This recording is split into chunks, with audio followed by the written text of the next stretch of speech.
Hello friends, आज हम लोग जानते हैं 1857 की क्रांति और बिहार। तो सबसे पहले अगर बात हम लोग करें तो बिहार में इस विद्रोह की जो शुरुआत हुई थी, ठीक है, यानी इस विद्रोह का जो शुरुआत हम लोग कहेंगे तो ये 12 जून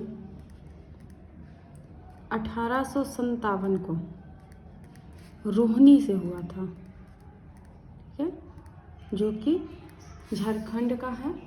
जो वर्तमान, अगर रोहनी पूछा जाए कि रोहनी कहाँ है, तो ये वर्तमान बिहार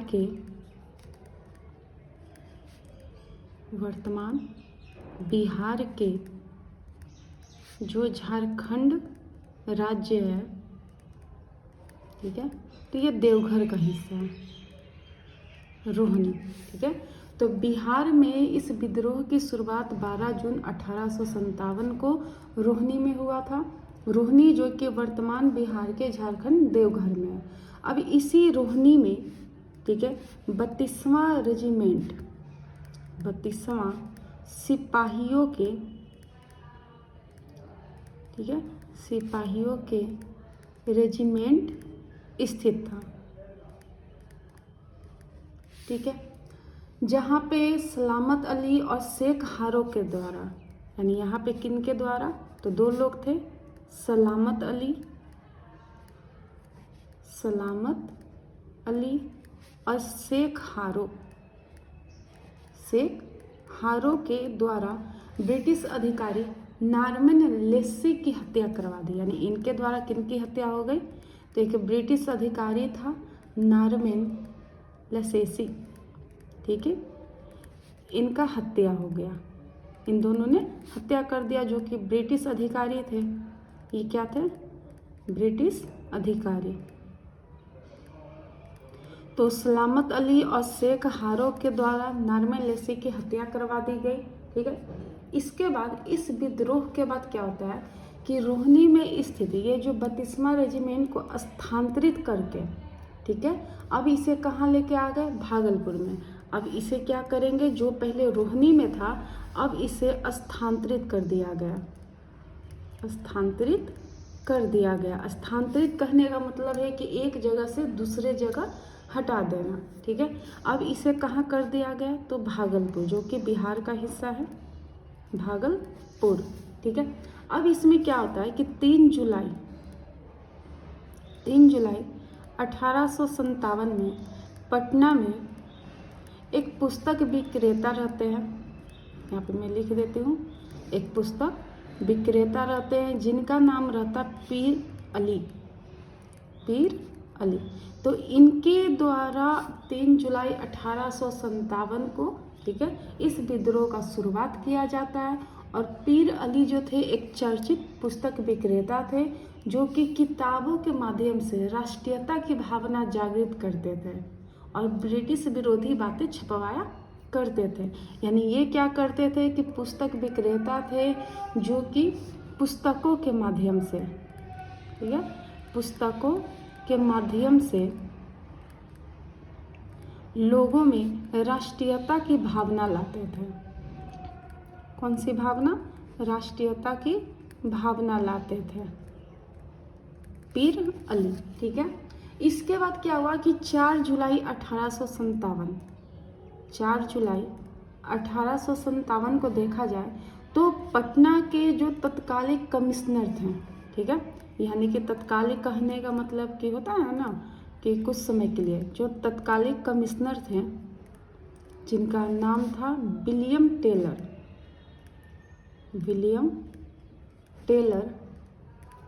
इनके द्वारा पीर अली जी को गिरफ्तार कर लिया जाता है, ठीक है।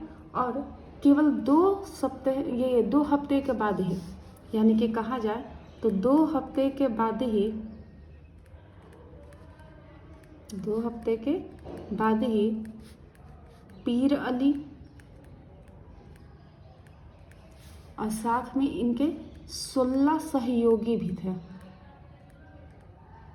यानी कि उनके मित्र लोग, इन दोनों को फांसी दे दिया जाता है। इन दोनों को क्या दिया जाता है? फांसी दे दिया जाता है विलियम टेलर के द्वारा, ठीक है। इसके बाद अगर हम लोग देखें तो ये विद्रोह और आगे बढ़ते चल जाता है और अब डेट आ गया 25 जुलाई 1857। तो 25 जुलाई 1857 को ये जो विद्रोह था अब पहुंच जाता है मुजफ्फरपुर। ठीक है। तो मुजफ्फरपुर में सिपाहियों ने कई ब्रिटिश अधिकारियों की ये लोग क्या कर देते हैं, हत्या कर देते हैं। तो जो मुजफ्फरपुर में जो सिपाही लोग होते हैं तो ये कई ब्रिटिश अधिकारियों का क्या कर देंगे, हत्या कर देंगे। ठीक है, कई ब्रिटिश अधिकारियों का ये हत्या कर देते हैं, जिसमें इस प्रकार मुजफ्फरपुर में यह विद्रोह यानी कि मुजफ्फरपुर में यह विद्रोह क्या होता है, प्रबल रूप ले लेता है। ठीक है, यानी यह विद्रोह एक प्रबल रूप ले लिया। अब 25 जुलाई 1857 को ही दानापुर के सिपाहियों ने पुलिस छावनी में भी विद्रोह कर दिया। ठीक है, तो इसी डेट में आप अगर देखिएगा तो जो दानापुर के सिपाही थे, दानापुर के सिपाही, तो इन्होंने क्या किया कि पुलिस छावनी में ही क्या कर दिया, विद्रोह कर दिया। पुलिस छावनी में ही विद्रोह कर दिया और यही सिपाही यानी कि दानापुर के ही जो सिपाही थे ये अगले दिन यानी कि 26 जुलाई 1857 को, ठीक है, 26 जुलाई 1857 को कहाँ पहुँच गए, जगदीशपुर पहुँच गए, जो कि आरा में है यानी कि बिहार राज्य में। ठीक है, इसके बाद अगर देखा जाए तो 26 और 27 जुलाई, ठीक है, 26 और 27 जुलाई जो है तो पूरे जगदीशपुर में यानी कि पूरे जगदीशपुर में एक सशक्त विद्रोह का रूप ले लिया। एक मतलब कि ये जो 1857 का जो क्रांति है तो 26 जुलाई को वो लोग जगदीशपुर पहुँचे और 26 और 27 जुलाई को ये विद्रोह पूरे जगदीशपुर में एक सशक्त विद्रोह मतलब कि एक पावरफुल ये विद्रोह हो गया कि अब हमें अंग्रेजों को सबक सिखाना है तो सिखाना है। ठीक है, अब अगर देखा जाए तो 26 और 27 जुलाई 1857 को पूरे जगदीशपुर में जो 1857 का क्रांति था अब ये सशक्त प्रबल विद्रोह हो गया था। जगदीशपुर से क्या होता है, जगदीशपुर यहाँ से अंग्रेजों को खदेड़ा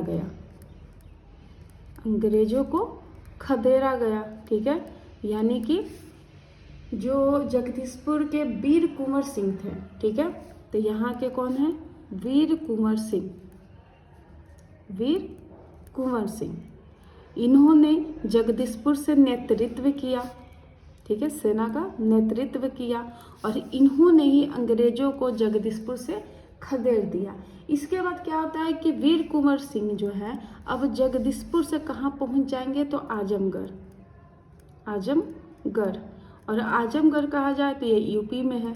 ठीक है, जैसे ही ये आजमगढ़ आते हैं क्योंकि आजमगढ़ के निमंत्रण के बाद, ठीक है, आजमगढ़ से इनको निमंत्रण मिलता है कि आइए हमारे यहाँ और हमारे सेना का भी नेतृत्व कीजिए। तो आजमगढ़ के निमंत्रण के बाद इनको वहाँ पे बहुत ज़्यादा सम्मानित किया जाता है वीर कुंवर सिंह को। ठीक है, फिर इसके बाद वीर कुंवर सिंह जो है आजमगढ़ के बाद फिर जाते हैं कानपुर और कानपुर जाने के बाद वहाँ पे नाना साहेब की मदद करते हैं, नाना साहेब की मदद करेंगे। ठीक है, ये 1857 की क्रांति में। इसी में क्या होता है कि वीर कुंवर सिंह कानपुर से एमपी भी जाते हैं, लेकिन एमपी के जो राजा रहते हैं, एमपी के जो राजा हैं या उन्हें शासक कह सकते हैं, ठीक है, तो यहाँ एमपी को पहले रीवा बोला जाता था।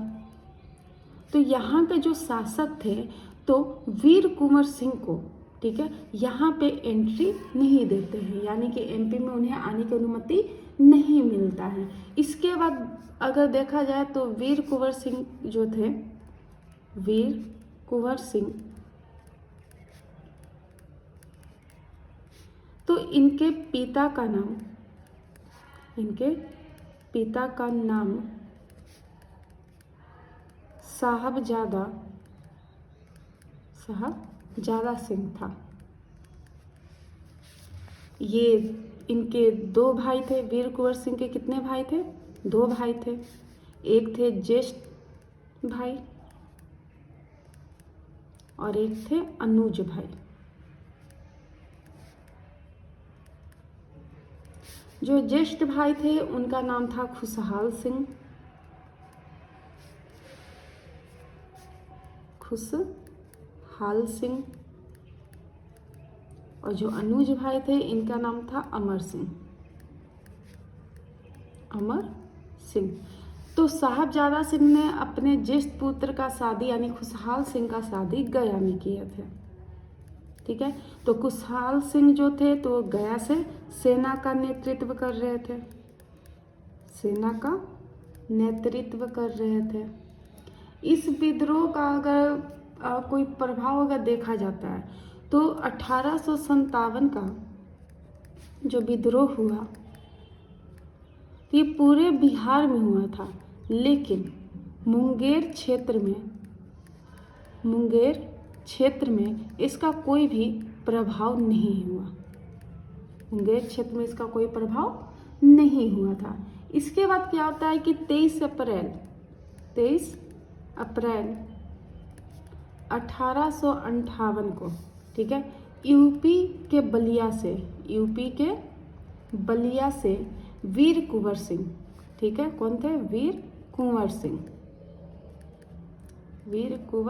सिंह।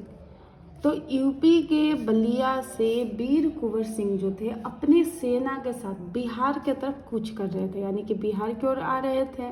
ठीक है, तो बलिया के नज़दीक ही क्या होता है कि एक ब्रिटिश अधिकारी रहते हैं, कैप्टन ली ग्रैंड। ठीक है, तो कैप्टन ली ग्रैंड के नेतृत्व में अचानक से, ठीक है, वीर कुंवर सिंह और इनके सेना पे अंधाधुंध, ठीक है, गोलियां चलाना शुरू हो जाता है। अंधाधुंध गोली चलाना शुरू हो जाता है। ठीक है, अब वीर कुंवर सिंह तथा ली ग्रैंड के बीच इस झड़प में वीर कुंवर सिंह तो जीत गए और कैप्टन ली ग्रैंड हार गया। लेकिन इसी में क्या होता है कि वीर कुंवर सिंह को, यानी कि यहाँ पे मैं लिख देती हूँ वीर कुंवर सिंह, ठीक है, और एक और है कैप्टन ली ग्रैंड। इन दोनों के बीच में क्या होता है? युद्ध होता है। कहाँ पे? तो यूपी के बलिया क्षेत्र में। अब यहाँ पे कि वीर कुंवर सिंह तो जीत गए, कैप्टन ली ग्रैंड हार गए। लेकिन इसी में क्या होता है कि वीर कुंवर सिंह को गोली लग जाता है। गोली लगने के कारण जो कारतूस रहता है, ठीक है, तो जो कारतूस है तो इसके माध्यम से जहर पूरे शरीर में फैल जाता है। इसीलिए कुंवर सिंह ने अपने ही हथियार से अपने हाथ काटकर गंगा में प्रवाहित कर दिया। ठीक है, और इतना ज़्यादा रक्त बह चुका था, यानी ब्लड बाहर निकल चुका था कि जिसके कारण वीर कुंवर सिंह की मृत्यु हो गई। यानी आप कह सकते हैं कि वीर कुंवर सिंह ने जब अपना हाथ काटा तो इतना ज़्यादा ब्लीडिंग होना शुरू हो गया कि 26 अप्रैल 1858 को वीर कुंवर सिंह की मृत्यु हो जाती है। ठीक है, जैसे वीर कुंवर सिंह की मृत्यु होती है तो ठीक है, वीर कुंवर सिंह की मृत्यु हो जाती है। अब 23 अप्रैल 1858 को अगर हम लोग देखें तो 23 अप्रैल 1858 को हमने क्या देखा था कि वीर कुंवर सिंह की सेना ने अंग्रेजी सेना पे विजय हासिल किया था। ठीक है, यानी वीर कुंवर सिंह जीते थे और कैप्टन ली ग्रैंड हार गया था। तो इसीलिए इस डेट को हम लोग विजय दिवस के रूप में भी जानते हैं। 23 अप्रैल को क्या होता है? विजय दिवस। तो विजय दिवस के रूप में हम लोग मनाते हैं 23 अप्रैल को। इसके बाद होता है कि जैसे ही वीर कुंवर सिंह मर जाते हैं 26 अप्रैल 1858 को, इसके बाद इनके जो छोटे भाई हैं यानी अनुज भाई अमर सिंह, ठीक है, तो अमर सिंह क्या करते हैं कि जगदीशपुर और संपूर्ण शाहाबाद का नेतृत्व करते हैं। यानी कि ये जगदीशपुर और संपूर्ण शाहबाद का ये नेतृत्व करेंगे। और उसके बाद अमर सिंह जो हैं तो ये 1859 में ये नेपाल, ठीक है, नेपाल जाते हैं। 1859 में जो अमर सिंह है ये कहाँ जाएंगे, नेपाल जाएंगे। और जैसे ही ये नेपाल जाते हैं तो जो नेपाल के राजा रहेंगे, नेपाल के राजा, इनके द्वारा अमर सिंह को बंदी बना लिया जाता है। तो इसे मैं थोड़ा इधर कर देती हूँ। तो यहाँ पे अमर सिंह हैं, अमर सिंह, वीर कुंवर सिंह की मृत्यु के बाद ये 1859 में कहाँ जाते हैं, नेपाल। और जो नेपाल के राजा रहते हैं, नेपाल के राजा जो हैं, तो ये नेपाल के राजा अमर सिंह को क्या करते हैं, बंदी बना लेते हैं। बंदी बना लिए और बंदी बना के ये ब्रिटिश को सौंप देते हैं। किनको सौंप दे दिए, ब्रिटिश को सौंपा, ठीक है, ब्रिटिश को सौंप देते हैं। इसके बाद 1860 में अगर देखा जाए तो 1860 में अमर सिंह की गोरखपुर जेल में हैजा के कारण इनकी मृत्यु हो जाती है। हैजा के कारण क्या होते हैं, मर जाते हैं, ठीक है। इसके बाद अगर देखा जाए तो विद्रोह के दौरान 30 जुलाई को कंपनी की, यानी कि 30 जुलाई 1860, ठीक है, तो 30 जुलाई को कंपनी की जो सरकार रहती है, कंपनी की सरकार, ठीक है, तो इसने क्या किया कि पटना, शाहबाद, चंपारण हो गया, इसके बाद सारण हो जाएगा, ठीक है, फिर मुजफ्फरपुर हो जाएगा, मुजफ्फरपुर, ये सब में, ठीक है, ये सब में क्या कर दिए, यहाँ पे मार्शल लॉ लगा दिया, मार्शल लॉ लगा देते हैं। यानी 30 जुलाई 1860 को जो कंपनी की सरकार रहती है, यानी ब्रिटिश सरकार, तो उन्होंने पटना, शाहबाद, चंपारण, सारण, मुजफ्फरपुर में मार्शल लॉ लगा दिया, ठीक है। और इसके बाद दानापुर में जो विद्रोह हुआ था, दानापुर में जो विद्रोह हुआ, तो इस विद्रोह के दौरान क्या होता है कि इसका जो मुख्यालय है, ठीक है, इसका मुख्यालय मेजर जनरल लो आउट, ठीक है, यानी कि दानापुर में जो विद्रोह होता है तो इसका मुख्यालय जो था तब मेजर जनरल लो आउट के कमान में आ गया, ठीक है। तो ये इस तरीके से 1857 की क्रांति और बिहार के परिप्रेक्ष्य में ये कुछ इम्पोर्टेंट फैक्ट्स हैं। अगले सेशन में हम लोग जानेंगे कि बिहार में कांग्रेस का अधिवेशन क्या हुआ, कांग्रेस पार्टी कैसे कैसे बिहार में आई और बिहार में कांग्रेस पार्टी ने क्या क्या काम किया है।